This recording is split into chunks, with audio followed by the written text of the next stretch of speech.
DONI.HTV.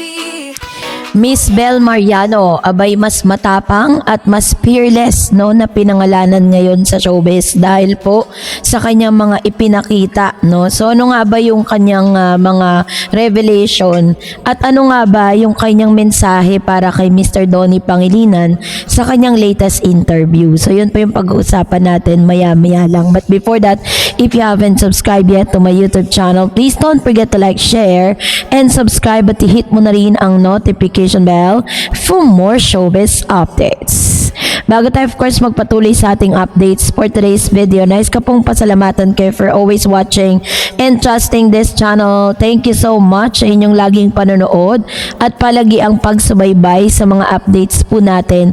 Maraming salamat po. So sa kasalukuyang industriya ng libangan sa Pilipinas, kakaunti lamang yung mga artista na umabot sa estado na hindi lamang pagiging sikat kundi pagiging respetado at itinuturing na generational artist.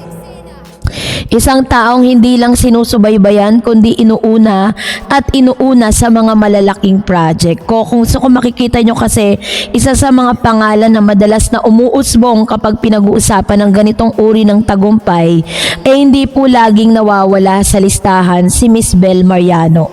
Ang batang nagsimula bilang child actress na unti-unting bumubuo ng pangalan at kredibilidad bilang mahusay na aktres at mga awit na may malalim at makabuluhang kontribusyon sa entertainment. Sa taong 2026, mas lalo pang pinatingkad ni Bel ang kanyang artikulasyon ng emosyon, ang kanyang malawak na saklap sa pagganap sa kanyang pagyakap sa mga bagong tema at proyekto na hindi lamang basta romansa o kilig, pati na rin ang paglago niya bilang buong artista.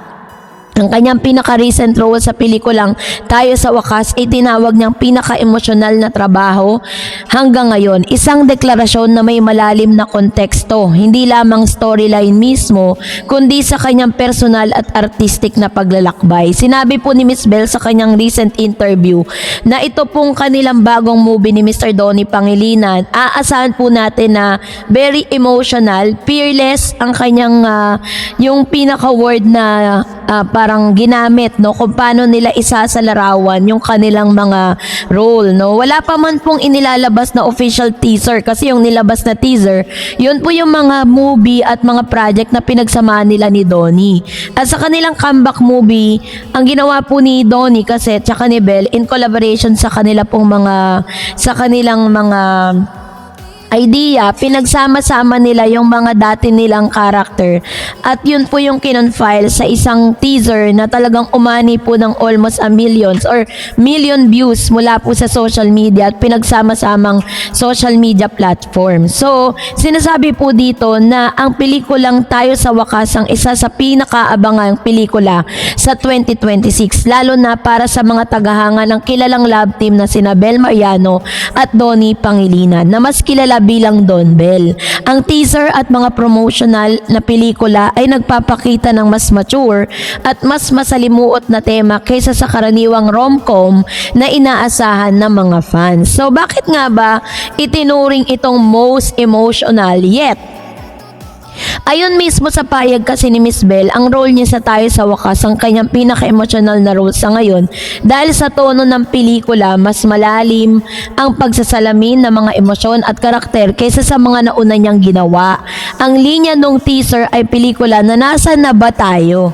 So yun po yung talagang nag-trending na question. Ang simbolo ng hindi lamang relasyon ng dalawang karakter sa pelikula kundi pati na rin ang mas malawak na tema ng pagharap sa mga pagbabago at kasarinlan. Sa mga ganitong matitinding eksena, hindi lamang kilig ang nais iparating kundi ang tunay na damdamin ng pag-ibig, pangungulila, pagharap sa realidad at pangunawa sa sarili. Sa interview ni Bel tungkol sa pelikula, sinabi niya na ang challenge sa role ay hindi lamang basta pag-arte ng malalim na emosyonal, kundi ang pagdadala nito ng makatotohanan at may integridad, isang bagay na kanyang pinaghahandaan at taimtim na pinaguhusay. So, yung mahabang pagpasok ni Belle sa showbiz, simula po nung bata siya, nagbigay yun ng malaking advantage, no, sa pangunawa sa mga emotional nuances ng kanyang karakter bilang isang karakter na lumaki sa harap ng camera na nag-uubos or nagbuhos siya ng kanyang sarili sa bawat scene upang maipakita ang lalim, ang nararamdaman ng kanyang karakter sa parang hindi lamang pag-arte kundi tunay na padama ng pangunawa. So, tinawag na Fearless New Chapter ni Belle Mariano ay hindi lang sa paglago sa edad at profesyon or proposisyon ng mga mas malalaking role. Ito ay isang holistic na pagbabago sa kanyang pananaw sa showbiz. Mula sa kanyang mga inaasahan sa sarili hanggang sa proyektong pipiliin niyang gampanan. So dito pinapakita ni Belle, una syempre parang in-embrace niya kung ano yung mga malalalim na roles na kanyang inaasahang gagampanan ngayong taong 2026. Pinakita din dito ni Miss Belle na mas magiging versatile siya, hindi lang siya pang romance o pang love team, kasi pagkatapos pala nitong project niya na Tayo sa Wakas, may mga other projects pa po siyang gagawin na mas fearless dun po sa mga ginawa niya, na mas magiging fearless po yung magiging karakter niya dito. Ang tanong, kung kasama ba si Mr. Donnie Pangilinan sa next project, kasi ganito po yan, kapag po naging maganda at patok, no, sa naging maganda at million po yung kinita at talagang kumita yung kanila pong movie, maaaring masundan agad yan. Kasi yun po yung ang Don Bell kasi ngayon ang pinapalakas at mas pinag-iigting ng ABS-CBN ngayon dahil wala nang ng Katniel, diba? So sila na po talaga yung masasabi natin na isa sa mga lab team ng tinaasahan po ng ABS-CBN. Kaya mas marami pa pong proyekto na talagang inaasahan nating ibibigay ng ABS-CBN para sa kanilang dalawa.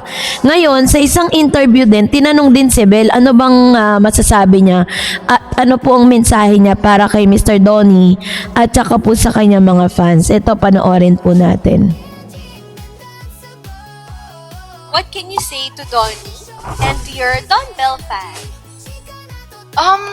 To Donnie, well, thank you. You know, he's so supportive. He really is. And I wouldn't be here without him, you know? So I'm very grateful for him and to our supporters.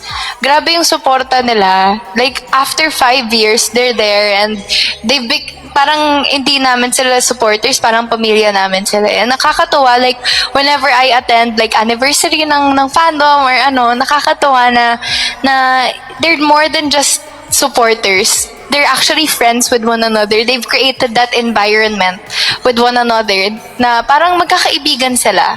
So, nakakatuwa seeing that and we love you, we love you. Viewers, Don Bell has been going strong for 5 years now. What can you say to Donnie and to your Don Bell? Ayun, so inulit niya lang. So, grabe yung pasasalamat ni Miss Belle Mariano sa lahat ng kanyang mga fans.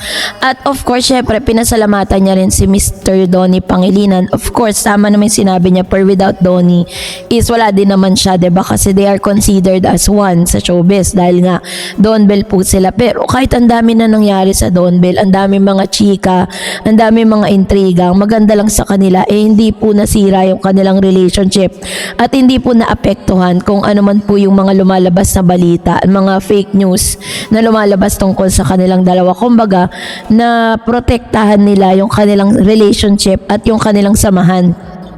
Sabi nga, mas naging sweeter pa sila ngayon, diba? Dahil po sa mga nakikita natin, not because they have the project, but because na na-maintain nila yung maganda nilang relationship, even though may mga projects sila na hindi sila magkasama. So, inaasahan natin na yung mga sa interview, yung laman ng interview ni Miss Belle Mariano, yun yung pinaka nakaka-excite na talagang malaman natin na kakaiba at mas makikita natin yung pagiging malalim na artista ni Miss Belle at ni Donnie Pangilinan. Kaya naman antayin po natin kasi lalabas na yan this year 2026 Tayo sa Wakas. And that's it for today. For more videos and updates, please don't forget to like and subscribe, and please don't forget to follow my Facebook page, Dareds TV and Dareds channel. God bless everyone.